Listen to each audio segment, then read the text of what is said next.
एक जंगल था।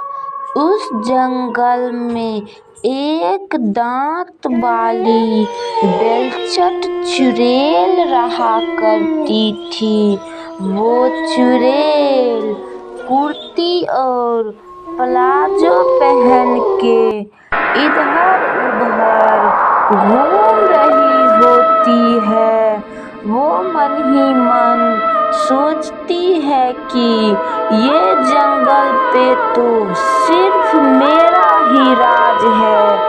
अगर इस जंगल से कोई लोग भी, चाहे कोई भी हो, अगर इस जंगल से गुजरेगा तो मैं उसे यहीं पे घसीट कर मार डालूंगी।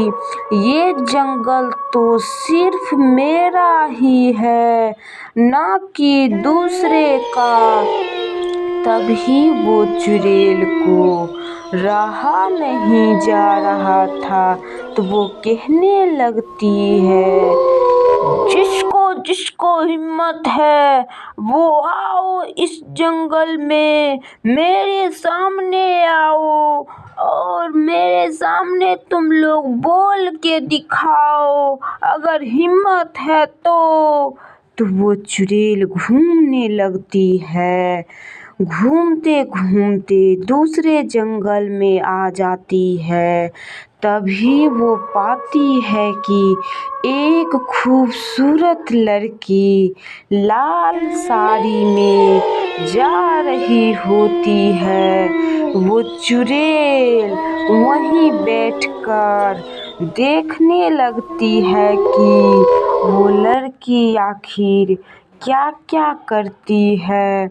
वो लड़की तो चुड़ैल को नहीं देख पाती है, लेकिन वो चुड़ैल देख पाती है वो लड़की को। वो लड़की उसी चुड़ैल के पीछे में खड़ी होती है और चुड़ैल वहाँ से चल जाती है और वो लड़की को छुप कर देखने लगती है कि आखिर ये खूबसूरत लड़की कौन है। चुड़ैल को भी ये लड़की बहुत पसंद आ जाती है कि आखिर इतनी खूबसूरत लड़की और जंगल में क्या करने के लिए आई है।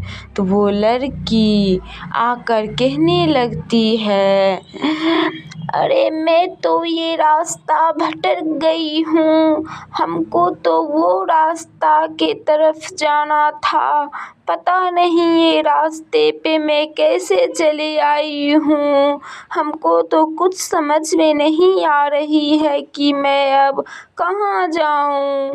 तभी वो लड़की सोचते सोचते वही पहाड़ पे बैठ जाती है उसी जंगल के सामने और देखने लगती है और कुछ उपाय ढूंढने लगती है मन ही मन कि क्या मैं अब करूं, किस रास्ते से जाऊं। वो लड़की कहती है, कोई अगर इस जंगल में हो तो हमको प्लीज मदद करो, हम पहली बार इस जंगल में आई हूँ, हमें नहीं देखा है अपना घर, प्लीज मदद करो। तभी उसी जंगल में एक चिड़िया समोसे की दुकान लगाई होती है और दो चिड़िया उससे समोसे खरीदने के लिए आती है और कहती है, चिड़िया बहना हमें भी कुछ समोसे खिला दो बहना। तभी वो चिड़िया समोसे निकाल कर दोनों चिड़िया को देती है। तभी वो दोनों चिड़िया खाने लगती है वो एक झील के पास जाते जाते वो खूबसूरत लड़की पहुंच जाती है। अब तो इस लड़की को तो रास्ता मिल गई होती है। वो लड़की खुशी खुशी इसी झील के रास्ते की तरफ से जा रही होती है और सोचती है कि अब तो थोड़ी ही देर में मैं अपने घर पहुंच जाऊंगी। अब तो हमको किसी भी बात का डर नहीं है, क्योंकि इसी पहाड़ के पीछे ही मेरी घर है और हमें तो किसी भी चीज़ से लेना देना तो है ही नहीं। जाऊंगी और खाना बनाकर खा लूँगी और फिर से इधर उधर घूमने लगती हूँ मैं। अब तो हमें किसी भी चीज़ का टेंशन नहीं है। तभी वो लड़की कहने लगती है, अब मैं इसी झील के पास रोज़ आऊँगी और इसी झील में नहा लूँगी और सब दिन अपना घर इसी झील के पास से नहाकर चल जाऊँगी, क्योंकि मुझसे तो चापाकल चलता भी नहीं है और ये झील के पानी तो बहुत ही ठंडे ठंडे हैं और मैं आराम से नहाकर यहीं पे बैठ भी सकती हूँ और यहाँ का गजब गजब की नज़ारे भी देख सकती हूँ। कितने हरे भरे पेड़ पौधे हैं और कितने सुंदर पानी भी है और पहाड़ का बहुत अच्छे अच्छे गुफा भी है। अब से तो मैं यहीं पे झाड़ू लगाकर और ये पानी को साफ सफाई करके इसी झील में नहा लूँगी और घर चल जाऊँगी। वो लड़की को तो नहीं पता है कि वो बेलचट चुड़ैल है, यही झील में रहा करती है और रात होते ही इसी झील से वो चुड़ैल निकल जाती है और अपनी शिकार करने की तलाश में इधर उधर भटकने लगती है। ये सूट वाली चुड़ैल उसी लड़की की ख्याल में इधर उधर अब वो लड़की को ही ढूंढने लगती है। ये बेलचट चुड़ैल को वो लड़की बहुत पसंद होती है।